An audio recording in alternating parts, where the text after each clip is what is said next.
Hello dear NEET students, how are you? कैसे हैं आप? मैं श्याम जी गोस्वामी, आपका केमिस्ट्री टीचर, आपका mentor and director of the infor institute Jaipur.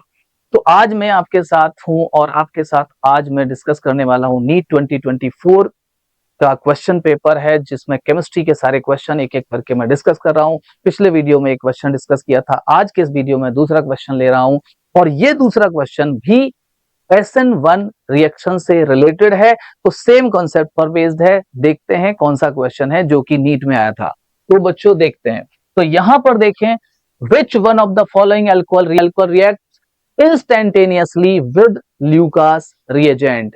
तो अब ल्यूकास रिएजेंट से किसकी रिएक्टिविटी सबसे ज्यादा, हिंदी में लिखा हूं निम्नलिखित अल्कोहलों में से कौन सा ल्यूकास अभिकर्मक के साथ साथ क्षणिक अभिक्रिया देता है, सबसे फास्ट रिएक्शन देगा।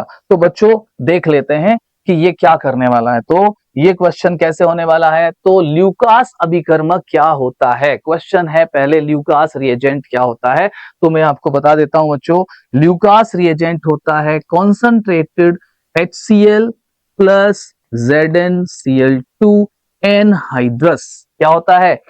Concentrated HCl plus anhydrous ZnCl2, ये ल्यूकास अभिकर्मक, ल्यूकास रिएजेंट होता है।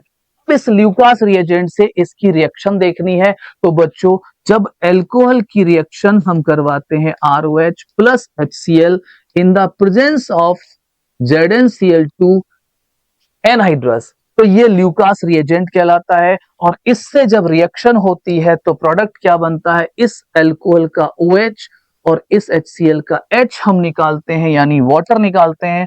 और वाटर निकलने के बाद यहाँ पर एल्कोहल कन्वर्ट हो जाता है RClN यानी कि एल्काइल हैलाइड में। और एल्काइल हैलाइड वाटर में इंसॉल्युबल होते हैं, एल्काइल क्लोराइड वाटर में इंसॉल्युबल होते हैं और एक वाइड टर्बिडिटी अपीयर हो जाती है। इसी को हम ल्यूकास टेस्ट कहते हैं। और ये ल्यूकास टेस्ट होता है to differentiate primary, secondary and tertiary alcohol. तो कहा गया है किस बेसिस पर हम इनको डिफरेंशिएट करेंगे, तो एल्कोहल की प्राइमरी, सेकेंडरी, टर्शरी एल्कोहल की ल्यूकास रिएजेंट के साथ जो रिएक्टिविटी होती है वो प्राइमरी लीस्ट रिएक्टिव होते हैं, सेकेंडरी उससे ज्यादा और टर्शरी सबसे ज्यादा रिएक्टिव होते हैं। इसलिए इस बेसिस पर हम इसको डिफरेंशिएट करते हैं। अब सबसे फास्ट रिएक्शन कौन दे रहा है? टर्शरी दे रहा है। बट क्यों दे रहा है ये पहले समझना पड़ेगा। तो यहां पर ये रिएक्शन है बच्चों SN1 रिएक्शन।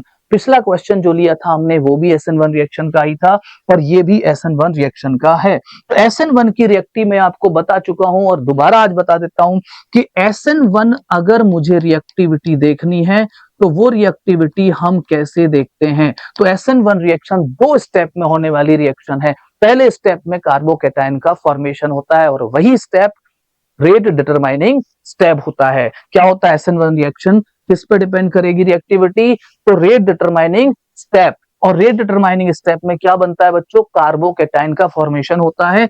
इसलिए SN1 रिएक्शन की रिएक्टिविटी डिपेंड करेगी स्टेबिलिटी ऑफ कार्बोकैटायन फॉर्म्ड। किस पे डिपेंड करेगी? Stability of carbocation formed.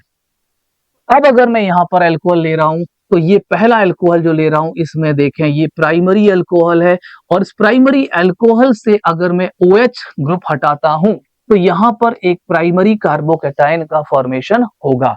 लेकिन अगर मैं ये वाला सेकंड ऑप्शन लूं तो यहां ये OH हटाने से ये कार्बन पॉजिटिव हो जाएगा और ये कार्बन पॉजिटिव होने से ये सेकेंडरी कार्बोकैटायन बनेगा।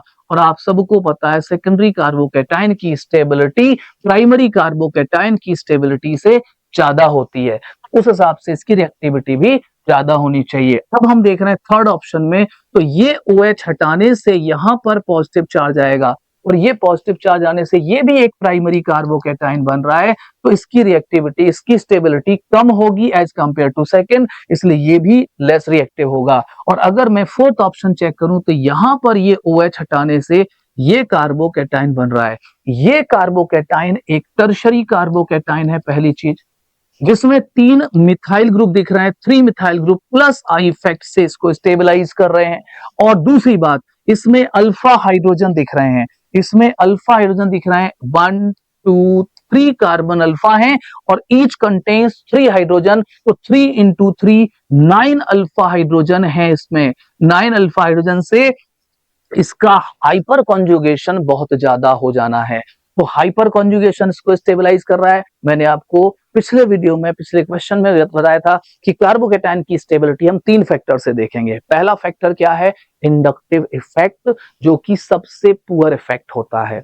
इंडक्टिव इफेक्ट इसको स्टेबलाइज करेगा। लेकिन दूसरा फैक्टर है हाइपर कॉन्जुगेशन। हाइपर कॉन्जुगेशन इसको स्टेबलाइज करेगा, और हाइपर कॉन्जुगेशन देखते हैं नंबर ऑफ अल्फा हाइड्रोजन से, और इसमें सीधा दिख रहा है 9 अल्फा हाइड्रोजन। बाकी सभी में देखेंगे तो ये सेकेंडरी कार्बोकेटायन है, इसमें सिर्फ 3 + 2 5 अल्फा हाइड्रोजन है, तो हाइपर कॉन्जुगेशन कम हो रहा है। इस टर्शरी में हाइपर कॉन्जुगेशन ज्यादा हो रहा है। और तीसरा फैक्टर मैंने बताया था रेजोनेंस, जो यहाँ पर नहीं होगा। रेजोनेंस की कंडीशन है कॉन्जुगेटेड सिस्टम होना चाहिए, प्लेनर सिस्टम होना चाहिए, वो यहाँ पर अप्लाई नहीं हो रहा है। लेकिन हमारा क्वेश्चन था कि किस में ल्यूकास रिएजेंट सबसे फास्ट रिएक्शन करेगा और सबसे फास्ट अल्कोहल ये रिएक्शन होगी। तो हमने देख लिया स्टेबिलिटी ऑफ कार्बोकेटायन, तो ये आंसर हो गया इसका फोर्थ, टर्शरी। और अगर हम इसके कंपेयर करें रिलेटिव रिएक्टिविटी, तो टर्शरी सबसे ज्यादा, फिर सेकेंडरी और फिर प्राइमरी होगा। तो बच्चों ये क्वेश्चन बहुत ही आसान सा क्वेश्चन था, नीट 2021-24 में आया हुआ था।